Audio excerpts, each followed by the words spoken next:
Greetings everybody, this is Stormy with the capital Z. Welcome to another Warcraft 3 audio commentary. This time around, we shall be going over another game between Lynn and Lad or Lady.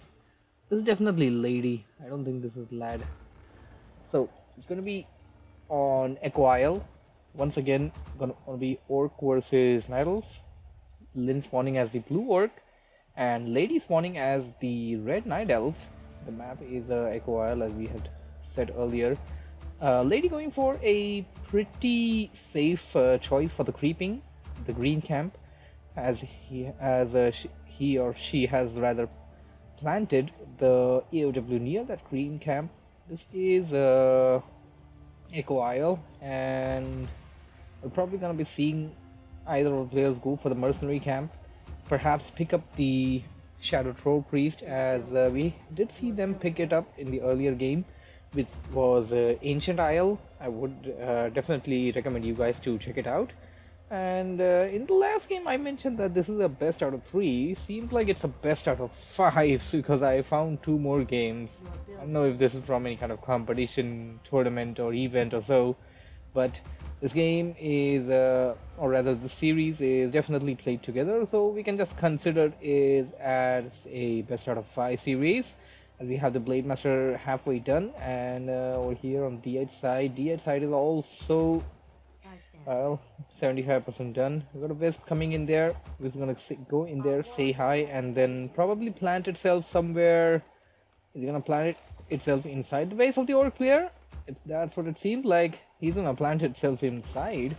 We're gonna keep the Orc player on his toes a bit over there. Needs to be careful not to take out those ogre warriors, or those creeps rather, using the AOW once again. And also there's one other thing that I kind of noticed. You also want to not take it down when your hero is not out yet. Then if you take it out without the hero out of the tavern, that is, you gain 0 experience. So he's going in near the marketplace rather. He got himself a Claws of Attack +6, and he also already has a Circlet of Nobility. Orc player got a Rings of Protection, which he is probably going to, no, not gonna sell off early on. It seems like he sold off the TP, bought himself healing cells. Here comes the DH. Last time the DH really caused a lot of havoc inside the Orc player's base. This time let's see how it goes, as DH did try to hit on the grunt over there. This time he's got a better blocking though. He's sending in the peon over there just in case, not to let the DH in, and keeping those grunts, or rather grunt and the Blade Master near the DH to keep it on his toes. And we're gonna be having that Wisp spreading out all over the map with an idle player. And okay, he's got a nice little vision. He's got a nice little place for the Wisp to be planted in. You can just go in there, check it up, and then go back to this place each time. Orc player bought himself a Circlet of Nobility, something that he did not have earlier, and Idle player going for that Ogre Magi. Orc player is nearby and he detects some sort of trouble. He is trying to escape, and okay, kind of went in the wrong direction. Maybe yes, maybe not. He did manage to shake off the Blade Master and is running for the base. He will be able to run to the base without much of the problem. And Orc player will definitely be going for this camp then, while he is at it. The archer is there, shadow melded. Probably may do a little harassment. No, probably not. And creeping this camp over here with the AOW. He's done creeping, nearly done, that is. Is he gonna go for the mercenary camp? Maybe not. Well, the Orc player goes for the Goblin Merchant camp. Bought himself a nice little Dust of Appearance. That's gonna be helping him detect the archers. Also, although what I mean to say is, although archers are literally the only thing that is going to be detected using that. Blade Master down to a little low hit points. Although he is near the shop, he can definitely buy in a few items to save himself. And obviously he has that wind walk to do so. DH coming in. DH bought himself that amazing Staff of Teleportation. Gonna be using it a lot throughout this game. And we got the Ancient of Wonders ready. Upgrade finished. Tree of Ages is done. Stronghold is also done, and the Beastery and Spirit Lounge are, or Spirit Log that is, are halfway done. Old player going in with the grunts, probably going to be dealing a little damage on the wisps or moonwells. No, not going to go for any kind of aggression. Idle player getting himself that Beastmaster second hero, going into the old player's base, probably going to be trying to delay the Spirit Log and the Beastery. A good option to do so. The TC is out for the orc player. He's going to be coming in and going to do a stomp. We don't see any endurance or yet, and we don't see any shockwave. Stomp may be an option. He did manage to kill off that, or rather destroy that Spirit Log, and Idle player using that Staff of Teleportation to go to this creeping spot. Old player coming in with a few grunts. I guess he has the intel on this one, or rather he's just spreading his units out to check. And kind of landed right on the spot. He's gonna try and go in there, deliver some aggression, try to do some jacks, and okay, he actually had a grunt in there. So yeah, he is playing some aggression. That DH is down to so low hit points, and he's gonna use the TP, but TP is not gonna port the AOW. And in such a situation, if this was not an Idle's player, Blade Master would have just wind walked and gone towards the enemy player's base, because the hit points were down to like 100 hit points, and the Blade Master could have killed the hero using 2 or 3 hits, not more than that. And because this was an Idle player and he had a nice closed ended base, he was able to retreat there, use the Moonwells for his advantage, and get back into the fight instantly. He's creeping out this marketplace while the orc player now kind of scouting, you could say. He's gonna arrive right in the right place, as he did had that raider coming in as the rally. There goes an idle shockwave over those units. Gonna be losing that berserker.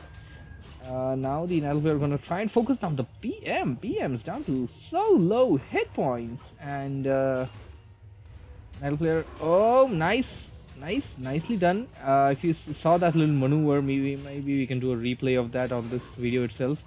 The TC launched a shockwave, and it damaged the Druid of the Talons. It damaged 2 of them.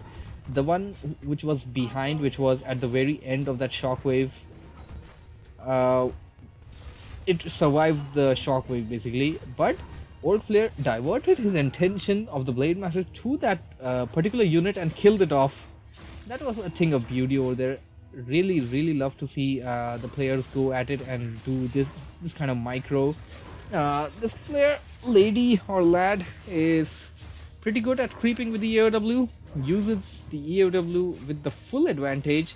I wouldn't say the other players do not do it, but as far as this player goes, even in the last game, as we have seen, he actually bought, he or she rather, oh, an Idle player left that item. I don't know what it was, probably that wand, but he did leave the item for the old player. Okay, his inventory was full, so can't really blame him.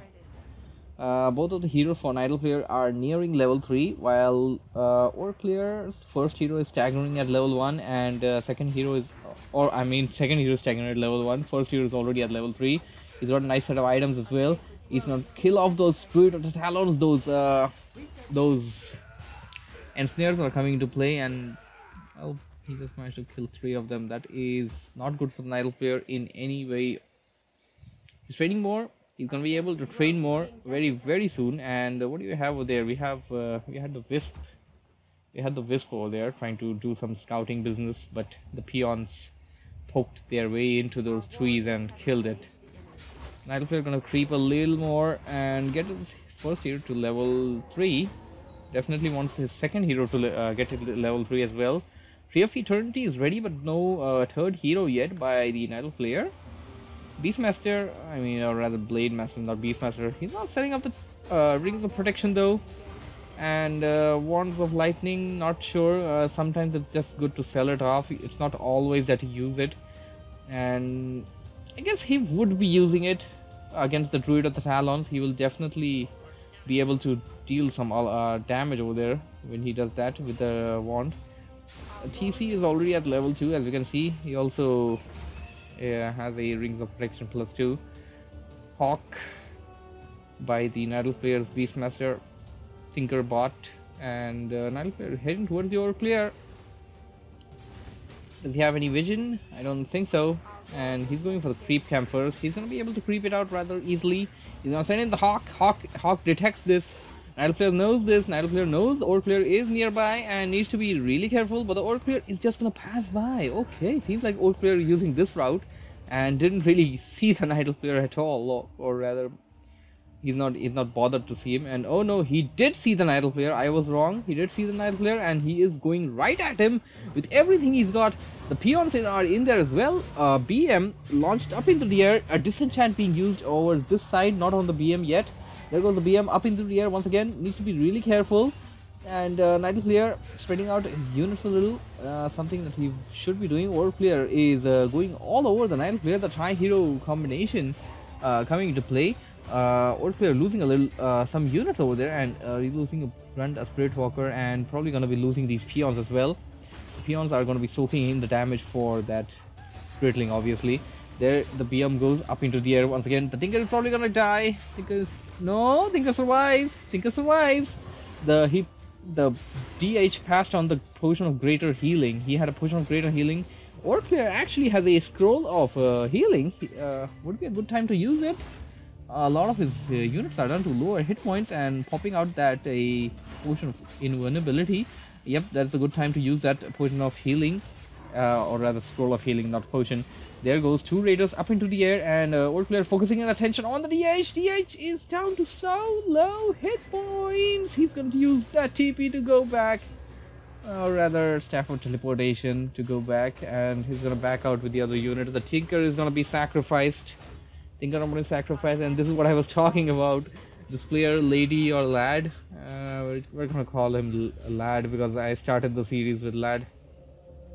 This player, as I said before in this particular game as well, he uses the AOW up till the maximum advantage. Normally you would see the Nidal player when Nidal player reaches tier 2 versus an Orc, when he's going for Druid of the Talons, you just see him get that AOW back to the base and plant it inside the base. That's all you see him do. Since you're going for Druid of the Talons, you don't really go for anything else versus the Orc army except for the Fairy Dragons.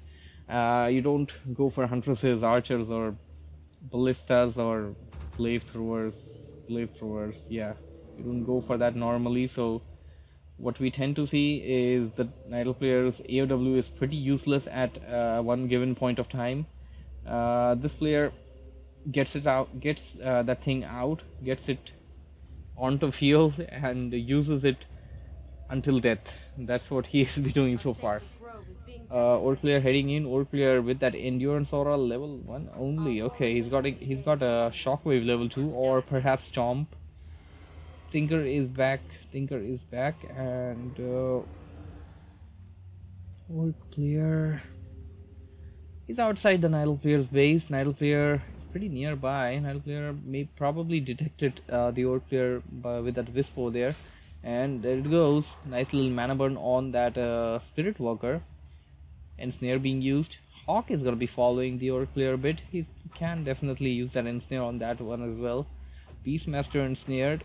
Orc player is trying to flank the Nidal player at this point, trying to divide that army from clubbing up, and probably going to try and take those units out one by one. Orc player is under the Fairy Fire. Nidal player has all the vision of this, and TC is not with the army though. TC needs to be with the army.